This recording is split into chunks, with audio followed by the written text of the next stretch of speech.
bien, bonjour à tous. En fait, pendant cet été de sécheresse, il me brûlait de faire une symbolique sur ce thème et j'ai attendu, et maintenant il pleut, mais ce n'est pas encore la fin de la sécheresse et je vais vous expliquer pourquoi. Parce que la symbolique de la sécheresse est à prendre sur plusieurs niveaux. Bien sûr, nous, ce que l'on voit, c'est le réchauffement, les changements climatiques, la chaleur, la terre qui a soif. Mais ça, c'est l'aspect matériel. Et tout aspect manifesté, matériel, cache en fait une dimension symbolique que nos âmes, nos esprits, notre inconscient, va percevoir. Alors comme je viens de le dire, pas toujours de manière consciente, mais en tout cas, ça fait son petit travail, son petit chemin à l'intérieur de nos têtes.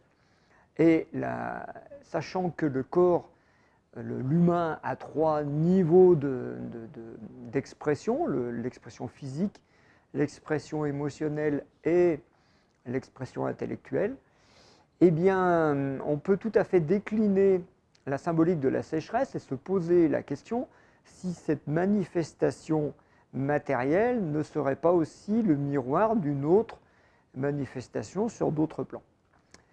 Donc, venons-en au fait, est-ce que l'humain ne serait pas en train de se dessécher au niveau de son âme?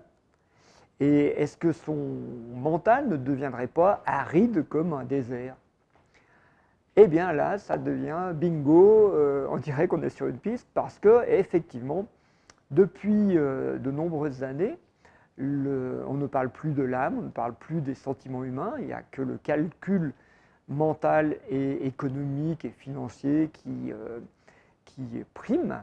Et effectivement, cette sécheresse du mental qui est distillée par nos élites intellectuelles, nos chercheurs, nos scientifiques, nos politiques, tous les gens qui sortent des grandes écoles, cette sécheresse des chiffres, des tableaux Excel, on l'a déjà vu à l'œuvre pendant la période du Covid, où en fait les cas n'importent peu, les malades importent peu, par contre ce qui compte c'est les tableaux, les chiffres, les calculs, les courbes, les prévisions, et tout ça relève d'une sécheresse intellectuelle qui n'a d'autre vision que de s'amuser à faire des tableaux Excel, comme je dis, et à s'auto-congratuler, à s'auto-satisfaire de cette réflexion-là.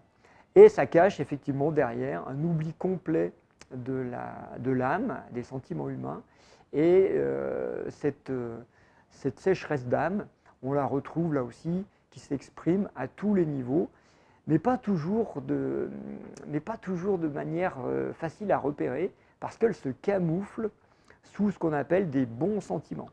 Alors qu'est-ce que ça veut dire?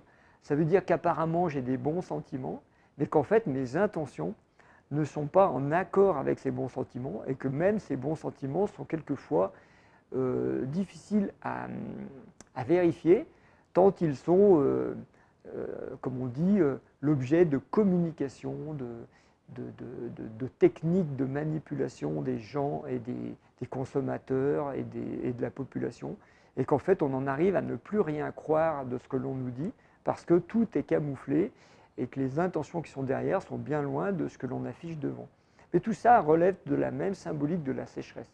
Alors, si nous on dit, tiens, ça serait peut-être les causes matérielles pourraient être la conséquence de causes psychiques. À ce moment-là, peut-être que la sécheresse que l'on a vécue cette année, un peu partout, serait la conséquence d'une sécheresse d'âme et d'esprit qui s'est installée depuis longtemps et qu'on paierait finalement les conséquences de nos états d'âme et de nos états d'esprit.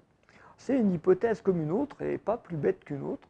Et il y a même des chamans de pays comme Hawaï qui disent que les tempêtes, parce qu'eux sont souvent soumis à des tempêtes, les tempêtes, les grandes catastrophes naturelles comme les incendies, comme les tremblements de terre, sont les conséquences des émotions collectives des humains.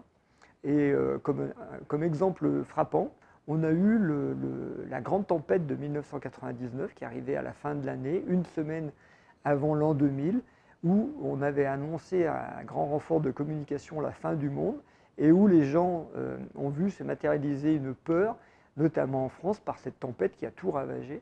Et la synchronicité était assez étonnante pour ne pas éveiller l'attention et se dire est-ce que ce n'est pas l'humain qui fabrique tout ça? Donc, conséquence, si l'on veut changer, retrouver un climat modéré avec un peu d'humidité dans notre terre, il faudrait peut-être commencer par mettre un peu d'esprit libre, parce que là, dans la tête, on a beaucoup d'eau, 80%, d'esprit libre, de clarté d'esprit, pour avoir un peu plus d'intuition, au lieu de radoter toujours ces mêmes schémas calculés. Et puis, mettre un peu ici, au niveau du cœur, un peu de sentiment humain dans nos relations, dans nos décisions, dans nos choix, dans nos orientations. Et je vais vous faire 2 autres vidéos rapidement parce que l'actualité nous montre effectivement des grands messages d'alerte que l'on ne perçoit pas du tout, mais que moi j'analyse comme des messages d'alerte.